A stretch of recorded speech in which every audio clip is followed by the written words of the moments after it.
तुंगनाथ की चढ़ाई कुछ लोग चोपटा से सुबह 2 बजे शुरू करते हैं। मैं सुबह 2 बजे कुछ पहाड़ी बच्चों को भूतों और परियों की कहानी सुना रहा था। मुझे मुझे चोपटा पहुंचे हुए 7 घंटे हो चुके थे एंड उतनी देर में एक क्लोज शेव हो गया था विद अ लेपर्ड।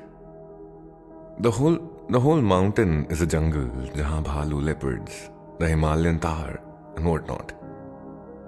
हुआ क्या था, मैंने कैमरा निकाल रखा था बिल्कुल अपने होमस्टे के दरवाजे के बाहर। ट्राइपॉड पे उसे लगाया, बढ़िया से फोकस सेट करा और लगा दिया टाइम लैप्स बनाने के लिए। I was counting stars actually, counting them so that I could take them home with me and tell Shweta about them all. Show them to mom and say, आपसे ज्यादा तारे देख कर आया हूं। I was young, I was innocent, I was naive. खैर, मेरी एक सुपर पावर है, super hearing specially for low sounds. कुछ 80-90 मीटर दूर मुझसे ऑन माई लेफ्ट एक रंबलिंग सुनाई दी मेरे को। द बुशेस मूव्ड वहां पे थोड़ा सा। आई वाज लाइक कोई होगा सांप जो रात को शिकार लिए घर जा रहा होगा। मगर the rustling started coming closer to me and in a flash I ran back inside. I heard something sniffing my door. Heavy panting and a very, very mellow purring of a cat. Honestly speaking, I wanted to pet it, but then curiosity didn't strike the cat and I stayed put. Went inside the room where everyone was trying to sleep and P भैया मुझसे पूछ पड़े, क्या हुआ, ठीक है ना? मैंने जवाब में बस इतना कहा, जान बच गई, सुबह बताऊंगा। 10 seconds later, I heard him snore again. मेरे पास कुछ ज्यादा करने के लिए था नहीं रात में, बस फोटोग्राफी करनी थी रात भर और यहाँ मेरे साथ जंगल बुक की ऑल्टरनेट एंडिंग बन जाती। And I decided to stay with the camera. 20 minutes later, I brought all the equipment in, packed it all and went to sleep because tomorrow was the big day.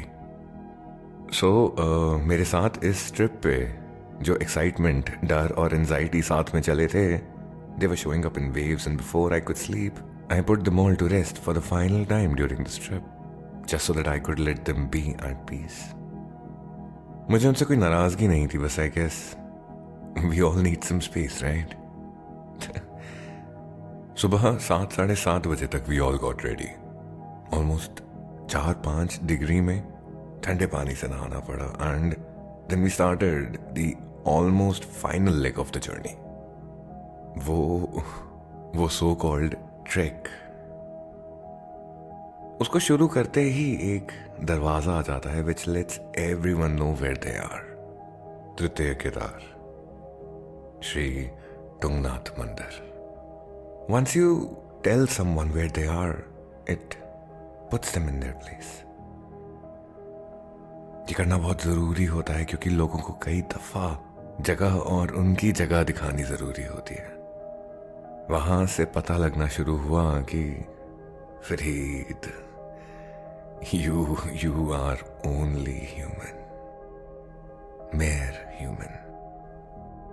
मगर जमाना देखो, भगवान को बतानी पड़ रही है इंसान को उसकी जगह।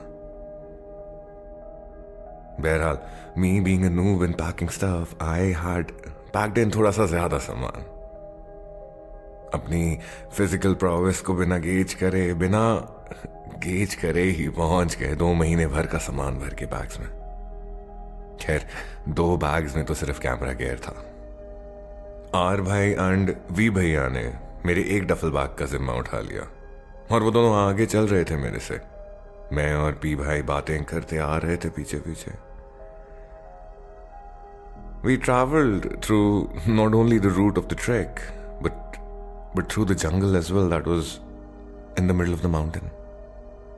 We had routine stops, finding our way through the jungle, got a little lost as well, but discovered the path again. Finding the Himalayan Thar, आसान शब्दों में mountain goats, grazing near and far. Chopta बिल्कुल सही कहा गया है इस शहर के बारे में। Mini Switzerland. मगर क्या मैंने उस वक्त तक स्विट्जरलैंड देखा था? नहीं। तो मैंने ये कंपैरिजन कैसे मान लिया? क्योंकि I was learning how to unlearn a lot of things. I constantly do that. Hell, I unlearned a lot of things about time in the week previous to recording this episode.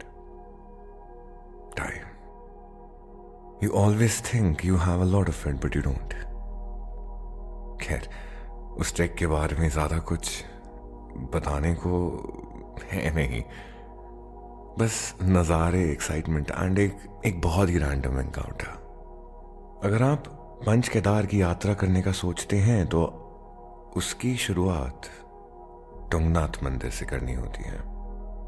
यहाँ पे देश भर से लोग आते हैं, यात्रा शुरू करके चले जाते हैं वापसी। मगर ये बात सबको नहीं पता। क्यों नहीं पता उसका जवाब मेरे पास नहीं है, मगर यहाँ लोग बहुत अच्छे मिलते हैं। I had the chance to meet a saint, a very, very typical one at that. But why typical? Male, fair in complexion, balding, long white beard, wearing a saffron dhoti. That was also acting as an upper for him. He was surrounded by 3-4 more men who were walking close to him, and yeah, he did have a saintly glow on his face. P. Bhaiya out of the blue asked him, "Kyun Baba ji?" And the saint with undescribable calmness on his face said, "Bataiye ji." He had a smile on his face in a very faint accent from the southern portion of this country. P. Bhaiya, उनको सिर्फ उसकी attention चाहिए थी, and he got it. They started talking about life, the uncertainty of life, existence, and Lord Shiva. बातें बढ़ती रही, and he quoted 2 different poems. Light the incense. You have to burn to be fragrant. To scent the whole house, you have to burn to the ground. And the second one was, you see through each cloak I wear, know if I speak without mouth or language. The world is drunk on its desire for words. I am the slave of the master of silence. अब बात यहाँ ये आती है कि मुझे ये कैसे याद है अब तक। मैंने यही लाइन्स एक रूमी की किताब में पढ़ी थी कुछ सालों पहले, जब तक मुझे उनके लफ्ज याद थे। It is a very very small world. या फिर जब हम एक ही चीज ढूंढ रहे होते हैं ना, तो अक्सर कायनात में बहुत सारे पैरेललिटीज दे स्टार्ट इंटरसेक्टिंग, एंड हमको नहीं पता होता है कि कहाँ पे वो एक बटरफ्लाई इफेक्ट क्रिएट कर दें। जाते हुए उन्होंने एक बात कही थी जो मेरे जहन से आज तक नहीं निकल पाई है, and I quote him, love is what runs the world, but it is found in homes. Find a home and you will find love.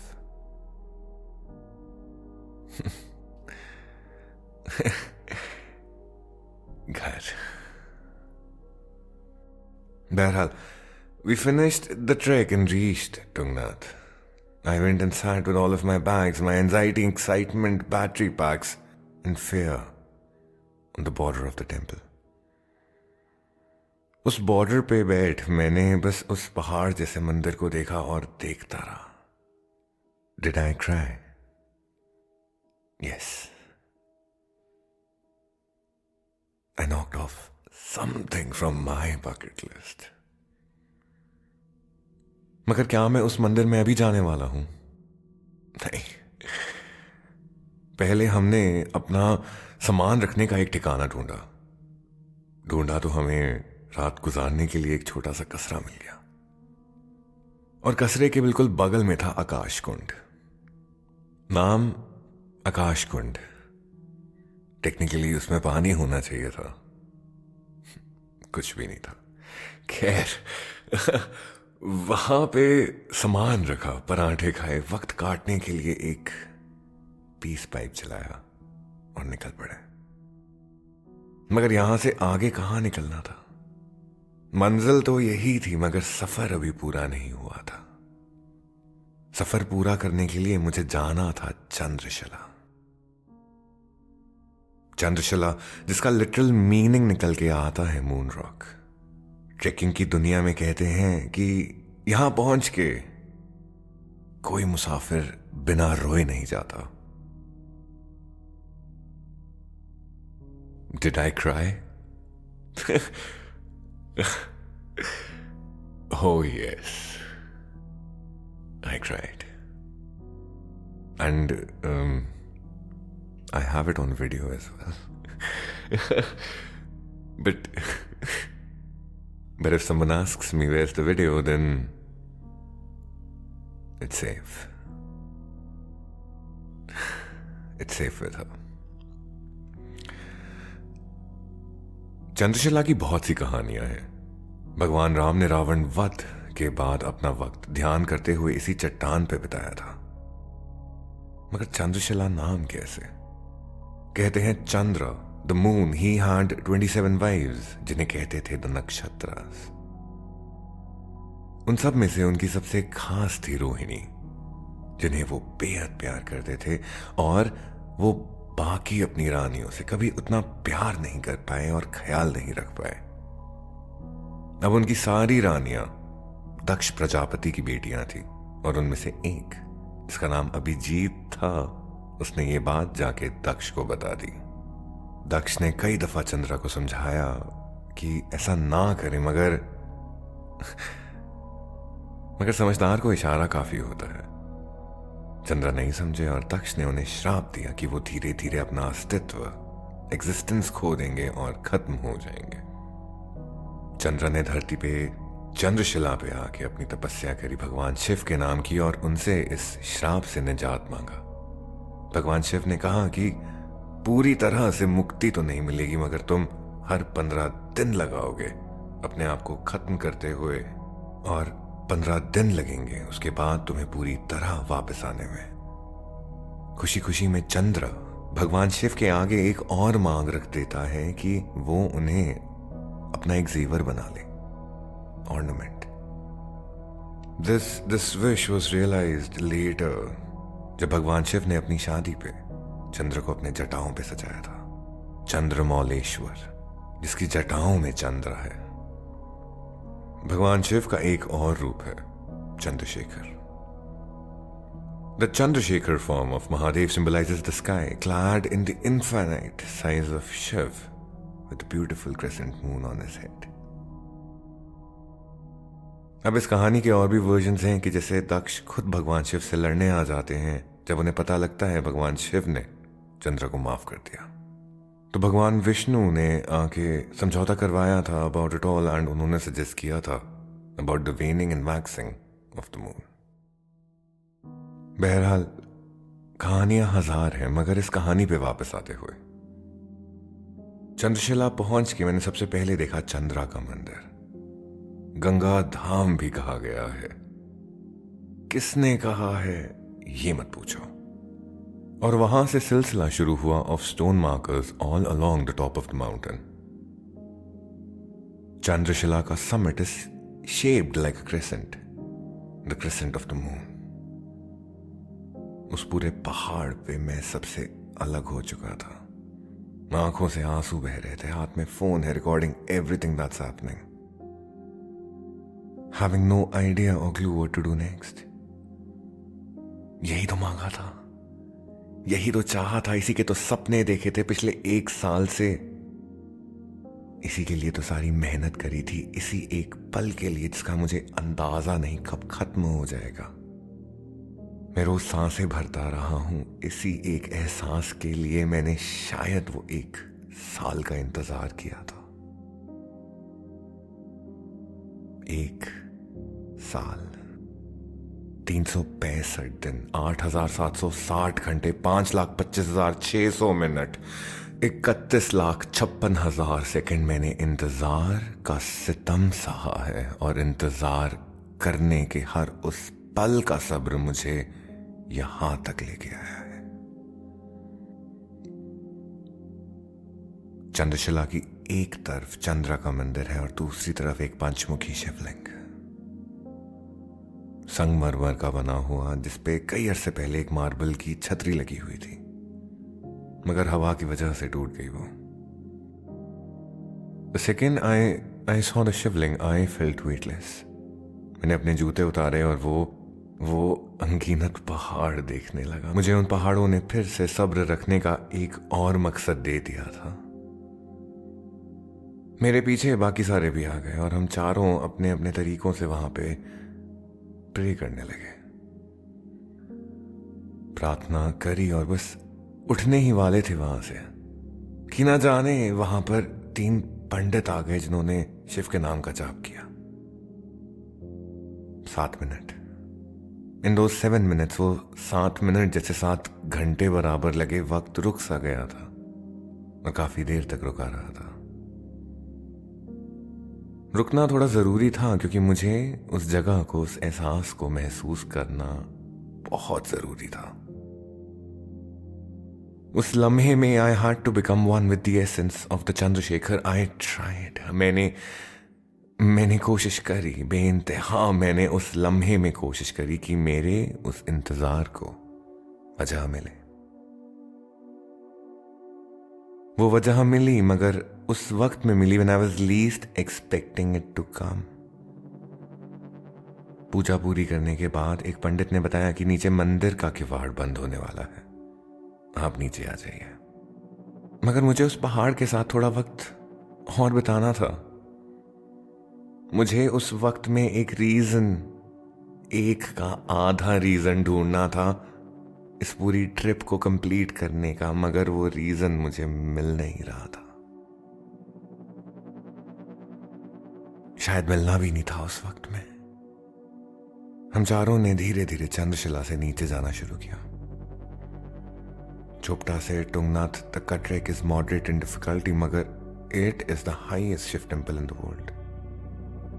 Altitude gain काफी ज्यादा है, जहां पे Chopta is at 2600 meters, but Chandrashila is almost 3875 above the sea level. And all of this happens within a span of 7 to 8 kilometers. नीचे उतरते वक्त मैं हर थोड़ी देर बाद उस पहाड़ पे रुक रहा था और आसमान में बनते हुए शफक को समझने की कोशिश कर रहा था। I was way too desperate for an answer, to be honest, but I got none. That is when I guess I started to learn the art of letting go. I still haven't mastered it, but yes, I'm getting better. अच्छा, you ask, कितना better? वो अलग बात है। उस शफक में नीले रंग के इंद्रधनुष बन रहे थे। The rainbow looked like a magnificent peacock that had ascended from heavens, and just to let me know that there is grace and flair that I need to imbibe. I guess I am still pulling more of it. उस वक्त में हम सारे अलग थे। We 4 had become floating entities on the mountain as we were climbing down. Floating from the mere presence of a peacock that had shown us the way to disassociate ourselves from our shells. We floated down the mountain to the temple. और हम लोग तुंगनाथ मंदिर के अंदर गए। मगर अंदर एक अलग ही नजारा था, एक तंग सा गलियारा जो एक बहुत छोटे से मेन हॉल में खुलता है। उस मेन हॉल में एक शिवलिंग था। किवाड़ बंद कर दिए गए और फिर से आरती शुरू की गई। आरती 40 मिनट के आसपास चली थी, जिनमें मुझे मौका मिला उस शिवलिंग को, जिसपे दिन भर की शहद, दूध और हर तरीके का प्रसाद लगा हुआ था, उसे साफ करने का। मैंने अपने दोनों हाथों से उस शिवलिंग को साफ किया। उस शिवलिंग को साफ मैं कर रहा था, मगर मेरे हाथों में आज भी उस शहद, उस दूध और मलाई की चिकनाहट आज तक रह गई। मैं खुद में एक नए तरीके से साफ होता रहा और भूलता गया खुद को। उस पानी में शायद मेरे आंखों से 2-3 आंसू भी शिवलिंग को साफ करने के लिए, पूरा साथ निभाने के लिए बह गए। सोचा नहीं था कि एक पत्थर एक इंसान को इंसान बनना सिखाएगा. We humans get it easy. I think we get a lot of things easy. मंदिर से बाहर आके शाम के कुछ 7:30 बज चुके थे. टेम्परेचर 2-3 डिग्री तक पहुंच चुका था. एक्सपेक्टेड था that it will go below -5 degrees. मगर मुझे अब सिर्फ एक चीज का ख्याल आ रहा था कि घर पे फोन करना जरूरी है. उन्हें तसल्ली देनी जरूरी है कि हाँ, कर दिया. जहां हम लोग ठहरे हुए थे वहां पे पहुंचने के बाद पता चला कि मंदिर के एक पंडित के पास फोन है जिससे मैं कॉल कर पाऊंगा. पंडित को ढूंढते ढूंढते मैं उसी बाउंड्री वॉल पे जा बैठा जहां दोपहर में बैठा हुआ था. दिल में एक बात थी, अब क्या? अब वापसी उसी रूटीन में जो पहले था. यहां से why is it that you have forgotten the way you hum but fantasize about a dead man singing? Why, Farheed? Why? मैंने अपना सर अपने घुटनों में दबा लिया और अपने आप को स्पाइरल करने से रोकना शुरू किया. I started thinking about the entire journey. मैंने वो 1 साल कैसे बिताया था और अब मैं कहां आ पहुंचा हूं. मैथ्स के टीचर की लाइन याद आ गई. वो कहते थे कि लॉन्ग टर्म प्लानिंग की भी प्लानिंग करनी पड़ेगी तो कभी भी जिंदगी में आगे नहीं बढ़ पाओगे. उस पहाड़ पे ठंड थी, बेइंतहा ठंड थी. हवा भी थी और मेरा शरीर जैसे एक पल के लिए कांप उठा. And then a slow, unsettling warmth settled in. Revelation of sorts थी वो. उसे revelation ही रहने दिया. I had to live in the moment at least for that very moment itself. Humans do have it easy. पंडित जी तो नहीं मिले मगर 2 चीजें बहुत बढ़िया बैठ गई जहन में. I came back to the shed where we were staying, got in my bed, wished everyone a good night, put my phones on charge and cleared my head. I had just climbed to the highest Shiv temple in the world.